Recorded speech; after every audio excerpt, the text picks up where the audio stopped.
Dernière intervention avant de passer à notre table ronde avec les partenaires sociaux. Intervention cette fois, la transition est toute trouvée avec ce que vous venez de dire, consacrée au sexisme ordinaire, aux stéréotypes, aux formes de discrimination liées au genre.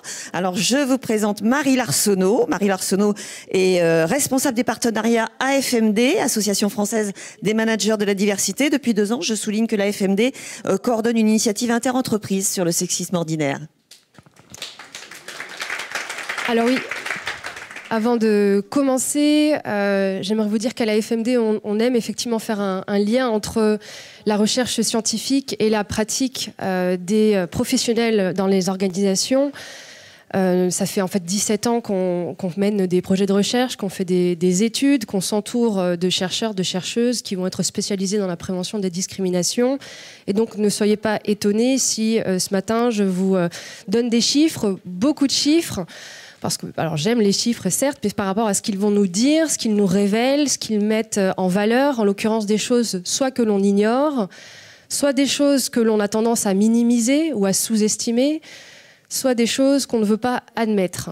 Et donc le premier chiffre que je vais vous donner ce matin, alors bien sûr, il est en lien avec le sexisme ordinaire au travail.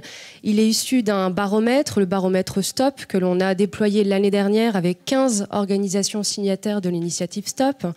Il a permis, ce baromètre, de recueillir la perception sur le sexisme au travail de 90 000 collaborateurs et collaboratrices dans ces organisations. 90 000 personnes qui ont donc témoigné sur cette perception du sexisme au travail. Et ce premier chiffre que je vais vous donner, il ne va pas vous surprendre. 8 femmes sur 10 ont déjà été confrontées et sont confrontées régulièrement à des agissements et des propos sexistes au travail. 8 femmes sur 10. Et ce constat, il est aussi partagé par les hommes, puisque 6 hommes sur 10 se disent témoins de ces situations sexistes vécues par les femmes.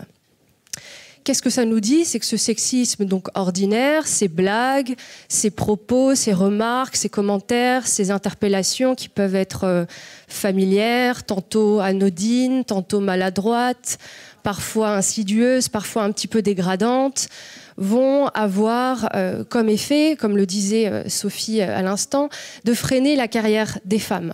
Donc ce sont tous ces commentaires sur la maternité, on en a parlé, ce sont ces compliments ou pseudo-compliments qui, lorsqu'ils sont répétés sur la tenue vestimentaire, vont tenter d'inférioriser les femmes, vont les invisibiliser, qu'ils vont peut-être faire que ces femmes ne recevront pas des augmentations de salaire, des primes qu'elles devraient recevoir. Elles ne se feront pas confier certaines missions du fait d'a priori sur leur carrière. Et puis, il va effectivement y avoir des femmes qui vont peut-être renoncer à certains postes, qui vont renoncer à une entreprise, qui vont renoncer à un secteur.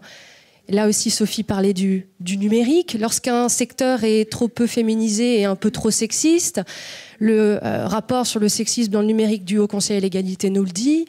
Lorsque des femmes osent aller dans le secteur du numérique, lorsqu'elles se laissent convaincre d'intégrer un métier dans le numérique, et on sait ô combien c'est difficile d'avoir des jeunes filles dans ces filières, eh bien 50% d'entre elles quittent le secteur du numérique avant 35 ans.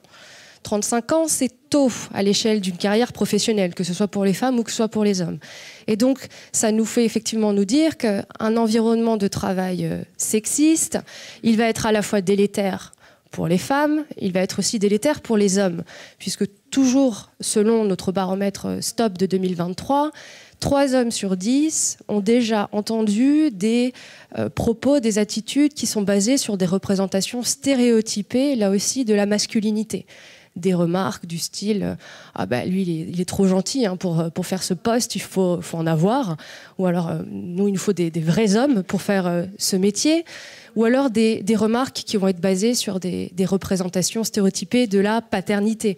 Là, encore une fois, des remarques comme « Bon, ton congé paternité, ce serait bien que tu le prennes pas. Après tout, tu as bien une femme qui va, elle, prendre son congé maternité, c'est peut-être suffisant. » Et donc, c'est là que ça devient compliqué, c'est parce que ce sexisme ordinaire, il ne va pas que dans un seul sens. Ce ne sont pas des hommes, uniquement des hommes qui vont avoir des propos sexistes envers les femmes, mais aussi des femmes envers les hommes, des hommes envers les hommes, et puis des femmes envers les femmes. Et là où c'est encore plus compliqué, c'est que vous avez des personnes qui ne se considèrent ni hommes, ni femmes, et qui vont être à l'intersection de justement ce sexisme et de l'identité de genre. Alors comment est-ce que l'on fait pour combattre ce sexisme ordinaire? On l'a dit, s'attaquer aux stéréotypes, et notamment aux stéréotypes de genre, qu'ils soient associés à un genre masculin ou un genre féminin, qu'ils soient positifs ou qu'ils soient négatifs. Ces stéréotypes sont partout, on l'a dit, ils sont dans toutes nos représentations sociales, ils se véhiculent à l'école, dans la famille, dans la sphère professionnelle bien sûr, et puis ils peuvent être conscients ou inconscients. Et ce qui est intéressant, c'est que nous, on a fait effectivement une étude avec la conférence des grandes écoles. On parlait à l'instant des écoles d'ingénieurs, des écoles de management. Les étudiants et les étudiantes en école d'ingé, ça fait 6 ans qu'on le voit, puisque c'est la 3e édition d'un baromètre que l'on porte. Ils sont effectivement, et elles sont plus conscientes des enjeux d'égalité professionnelle entre les femmes et les hommes. Ils aspirent et elles aspirent à plus d'égalité entre les femmes et les hommes. Et malgré tout, 60% des étudiants et des étudiantes n'arrivent pas à se défaire et à s'extraire des stéréotypes de genre. Je vais vous donner un exemple. Nous avons interrogé 3500 étudiants en école d'ingé et école de management. 60% ont encore une vision genrée des compétences. L'empathie, l'écoute, la sensibilité sont attribuées comme des compétences féminines, aussi bien par les femmes que par les hommes. Donc on est tous biaisés sur ce point-là. À l'inverse, la confiance en soi, l'autorité, le leadership, la capacité à prendre des décisions, à prendre des risques, ça va être effectivement des compétences attribuées plutôt aux hommes. Donc on en vient à ces stéréotypes qui sont effectivement partout, qu'il nous faut déconstruire, qu'il nous faut apprivoiser. Et là où effectivement on se heurte à un certain nombre de choses, c'est, et j'en ai perdu le fil de ma réflexion, c'est qu'ils ne vont pas s'arrêter à l'école. Ils ne vont pas s'arrêter effectivement aux portes de l'université ou la grande école, puisqu'une fois dans la carrière professionnelle, les femmes entendent encore, lorsqu'elles sont managers, des a priori des stéréotypes négatifs sur justement ces femmes managers, du style bon, celle-là elle est pire qu'un homme, elle est hystérique, ou elle a un peu une tendance à nous materner, celle-là. Ces stéréotypes, on les retrouve également chez les hommes, et ils sont donc présents dans nos organisations, et Olivier le disait tout à l'heure, le sexisme il est vécu par toutes les générations, et particulièrement par les moins de 35 ans. Alors qu'est-ce que ça veut nous dire? Nous, dans notre étude, on s'est rendu compte que beaucoup des personnes qui vivaient encore ces situations avaient moins de 5 ans d'ancienneté dans l'organisation, avaient moins de 35 ans. Est-ce que les prochaines générations vont être à la hauteur pour renverser cette tendance? Et là aussi, le Haut Conseil à l'égalité, avec son rapport annuel, n'est pas très optimiste, puisqu'il existe une polarisation des hommes, et en particulier des jeunes hommes. Si là, je fais le lien avec ce que disait Titiou tout à l'heure, seulement 35% des jeunes hommes de 25 à 34 ans considèrent qu'il est anormal qu'un homme gagne plus qu'une femme à compétences et à poste égal. 35% qui pensent que c'est anormal.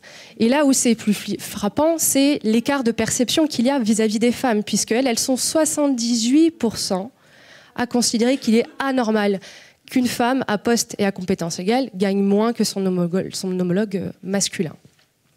Donc effectivement, nous sommes enfermés dans ces réflexes conservateurs, et malgré une émancipation des jeunes générations, malgré toutes les actions qui sont mises en place par le gouvernement, par les organisations, les associations, on est encore dans une société qui va à 2 vitesses, comme on l'a dit, qui recule. Et le problème avec le sexisme ordinaire, c'est que si on ne le combat pas dès maintenant, il va laisser place à des situations plus graves de harcèlement sexiste et sexuel, d'agression sexuelle, voire des violences de genre plus graves comme les viols. Et je sais qu'on est un peu en retard, donc je vais conclure maintenant. Je voudrais, moi, souligner le fait de pratiquer effectivement cette tolérance zéro dans les organisations, dans notre société, donc à notre échelle individuelle, lorsqu'on est victime soi-même de sexisme ordinaire ou lorsqu'on en est témoin, réagir. Et donc c'est aussi pour les organisations donner les moyens à ces personnes de réagir, et puis agir de manière collective. Des initiatives comme Ensemble contre le sexisme ou comme l'initiative Stop, que forcément je fais ma promo, la FMD porte cette initiative, mais en 2024, ce sont 270 organisations, des entreprises, des institutions publiques, des établissements d'enseignement supérieur qui ont décidé d'agir durablement et collectivement pour lutter contre le sexisme ordinaire. Et c'est effectivement qu'avec l'action de ces alliés et l'action collective qu'on arrivera à combattre ce sexisme ordinaire. Merci.